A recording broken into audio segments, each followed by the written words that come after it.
Hey all, welcome to a new conversation video. It's done. I am all caught up. Like, I don't have any backlog anymore at this point of any trip that I've done in the past or anything of that sort. So yeah, it's been a long time. It's been how long? Like, I think 6 or 7 months since I made my first comeback video that you can watch, where I basically found this huge backlog. Well, I didn't really find it. I knew it was there, and I just decided at that time it was time to edit it.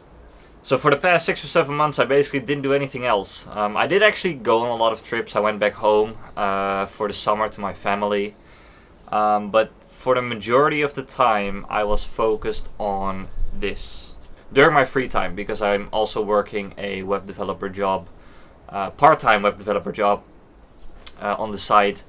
But basically in all of my free time, I was focused on videos.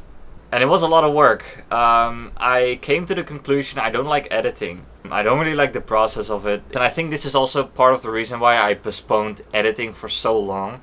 Is because I don't like the process. I don't like to find the music and that sort of stuff. It takes a lot of like mental load to sort of do that.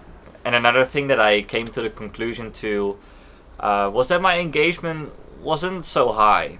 I mean, there's a bunch of reasons to explain this, and I sort of already kind of saw this coming. But yeah, mostly like my videos didn't even get over 100 views. There are a few exceptions, like I think the bicycle touring series did pretty well where I was cycling through Taiwan. And there were a few notable ones that went kind of viral, meaning they got over 1,000 views. But the interesting thing is that used to be the rule. Now it's the exception. Like when I was cycling through Europe, it was rare that a video got less than 1,000 views. And the thing is that when I was cycling through Europe, I had a big story behind me. I was just a kid that, just graduated from high school, had his whole life in front of him, and decided to jump on a bicycle and go on this amazing trip. And then gained a lot of traction because it's also a pretty good niche, right? Like it targets the cycling community. But the truth is that after a little while, my interests started to change. My life started to develop as I sort of came into the world, saw what's around me, and sort of shifted in my interests. Cycling, I still really enjoyed cycling, but I enjoyed more what it brought me, which was like a look into the world, what the world is like. And just by doing that, developed a lot of other interests as well. So when I sort of like shifted away from that, the engagement got a bit less because my travel videos got a bit more general. Which is fine because I think for me personally, the first and foremost reason why I make these videos is because I want to document what I experience. Like I want to document my travels not only for you but also for myself and for my future self so that I and my family can enjoy this trip that I ever did in the past. What's also interesting is that like the vlog era that sort of made my channel a little bit big in the beginning is sort of shifting a little bit. I do see that the short form content of like shorts and reels on Instagram are doing really well these days, which on the one hand is very nice, but on the other hand you just cannot cram a story in like a 30-second to 1 minute short form video. And I think that's a bit of a shame because you cannot really form a very good relationship with the personality. And so during this editing process, I started to think about like, where do my passions actually lie? And one of my great passions is actually coding. The job that I'm doing as a web developer, I really enjoy building applications. Actually, one of those applications is one that you've seen in some of the videos where I've pitched it, which is this map editor. You can actually try this out for yourself. You can create like an interactive map of your travels. And I would say I was very good at creating this application. Like it's a very nice user experience. It's very easy to sort of click on the map and create these markers, create these lines, do all of this sort of stuff.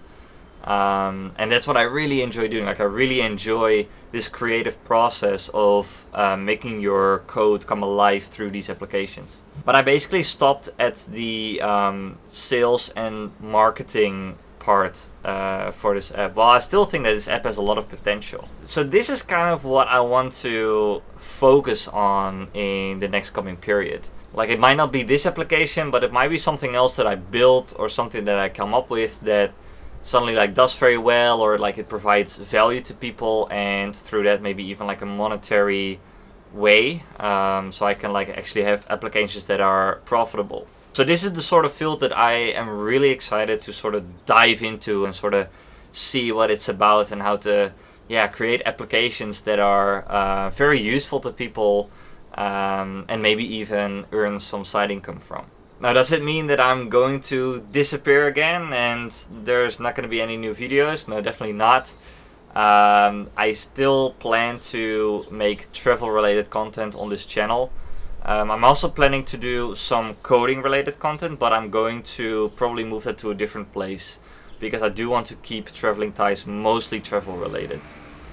You might see some content from this map builder application, because I do think that that's also a bit travel related. But mostly of that like coding and like building a business and that sort of stuff, I'm probably going to put somewhere else, if I'm going to make content at all about that. I have yet to kind of figure out what that's going to be like.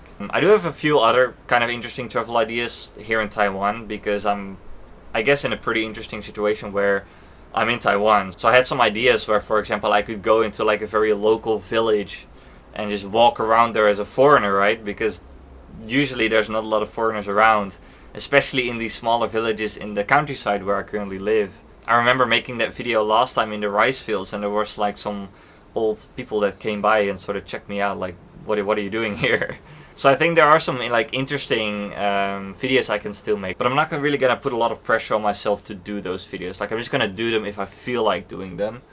And I'm not gonna put a pressure that I have to like upload a video every week or something like that. So you'll see them when I feel like making them. But for now, I do feel that, at least for the coming period, I'm definitely going to focus on this other passion that I have, which is like coding and building applications, and maybe even building some businesses with that.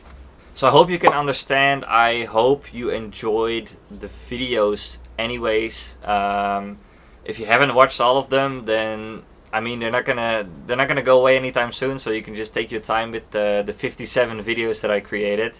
A special thank you to Ahin, because he's pretty much commented on pretty much every video.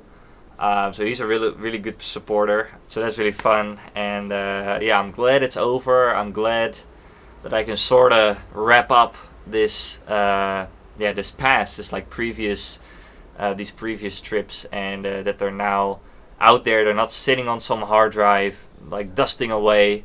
They're out there in the world for everybody to see and enjoy. And that was sort of the mission for this backlog catch-up project. So thank you so much for watching this one. I hope you're still going to stick around. Stay subscribed. I'm not going to bombard you with any different kind of content. I'm going to leave TravelingTice to TravelingTice related content. And thanks for watching this one. Please like the video if you liked it. Please leave a comment down below. Please subscribe if you haven't already. And I will see you when I'll see you in a future video. See you later. Bye bye.